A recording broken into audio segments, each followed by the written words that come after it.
both Rishi Sunak's Conservatives and Sir Keir Starmer's Labour Party, with one eye on the general election whenever that may come. Rob Ford joins me, a politics even professor at the University of Manchester, who's been mulling this over for us as well. Hi, Rob.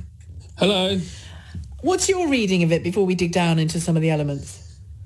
Well, I mean, it's clearly a very bad night for the Conservatives, or a very bad set of results for the Conservatives. They've fallen to 26% on the BBC projected Nationals share, which is only 1 percentage point above their worst ever showing on that in 40 years. But it seems the spoils have been shared across several different opposition parties. Labour made a big advance, but the Liberal Democrats also made a very big advance, much bigger than was anticipated. And it was probably the best ever set of local election results for the Green Party, who now looks to be a serious force in local politics as well. And to focus on the two, I suppose the Green, now you've mentioned them actually, the Green Party is an interesting element here, isn't it? Because even though Labour has done well, I think the consensus is it needs to do better. And it also faces the fact that, broadly speaking, the left and centre-left vote is more disparate than the right and centre-right vote.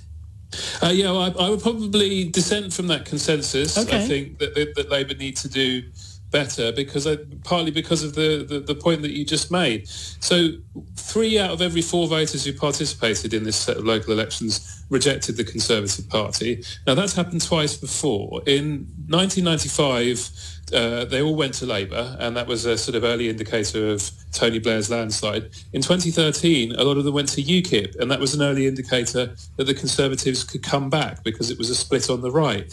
Now, what we're seeing is voters not only going to other parties than Labour, but seemingly going to them depending on who they think is best placed to beat the Conservatives. It's an anti-Conservative fragmentation. That's interesting. So the Liberal Democrats do well where they're strong, where they can beat Conservative incumbents. The Greens have taken over 200 extra seats because they're beating Conservative incumbents. Voters seem to be saying to themselves, I don't like the Conservatives. Who can I vote for around here who can defeat the Conservatives? And that kind of sentiment, well, it's not at all encouraging for the Conservative Party going forward. And it doesn't necessarily, in fact, it points to the opposite. It points to Labour's vote, the left vote not being particularly split. Well, indeed, but it does bring one complication for Labour, which is extra seats going from, say, Conservative to Liberal Democrat. It's bad news for the Conservatives, but it may make life more complicated for Labour if it gets in the way of a Labour majority, which it might. It depends where this happens, because on the other hand, votes transferring the other way, say from Greens to Labour or Lib Dems to Labour in Conservative versus Labour battleground seats, that could help Labour convert votes into seats.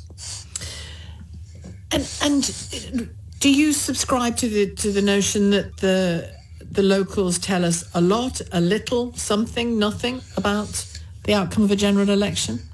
I think I would probably come somewhere between something and a little out of those options. Okay. It is an indicator of the general mood.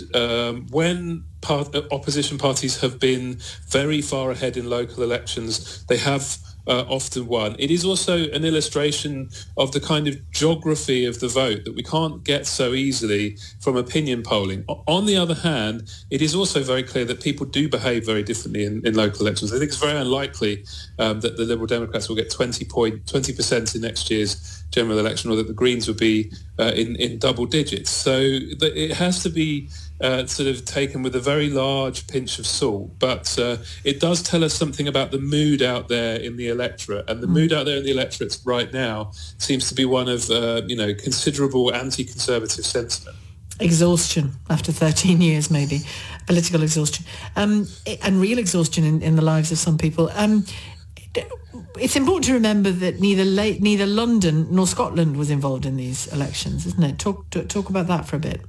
Yes, it is, but it's a kind of that there was another interesting pattern underneath the surface here, which is quite relevant for London in particular and Scotland in a different way, which is Labour seems to be doing better in the parts of England where the Leave vote was higher in the past. So Labour seems to be winning back Brexit England, while sort of stalling or possibly even going backwards slightly in the more Remain voting bits of England. Now, London obviously falls under the sort of Remain voting heading. So if it had been voting, these results might look a bit worse for Labour. That's interesting. Do you think that is the kind of the wake of Brexit, in that Labour has managed to bridge that gap in, say, some red walls type seats, but is losing in the metropolitan areas because people are frustrated that they're not being more Labour almost? Yes, well, it could well be that McDonald's versus Burger King analogy you were just making works well in London or Manchester, but that actually in, the sort of leave voting red wall parts of the country, where voters are thinking, well, which party is more likely to, improve the waiting times at my local hospital or do something about the cost of living? Well, traditionally, Labour tend to be the party that spend more in government and so on and so forth. So even if the gap isn't as big as it was when Jeremy Corbyn was in charge, the fact that it's those kind of bread and butter economic issues that are on the agenda now, a lot of those Leave voters have never been anything other than fairly interventionist, hence levelling up and so on. So it could be that they're coming back to Labour on that ground, whereas in other parts of the country where it's more sort of social issues that matter more to people, and of course the Remain side of the Brexit argument, they might say, well, Labour doesn't look very different to the Conservatives right now. But for Labour, that's a trade worth making, because the seats they need to win back tend to be rather more Leave flavoured than the seats they have already. So if you move votes from London into the Midlands and the North into the sort of key swing constituencies, well, that's trading up really in electoral terms. We've talked a lot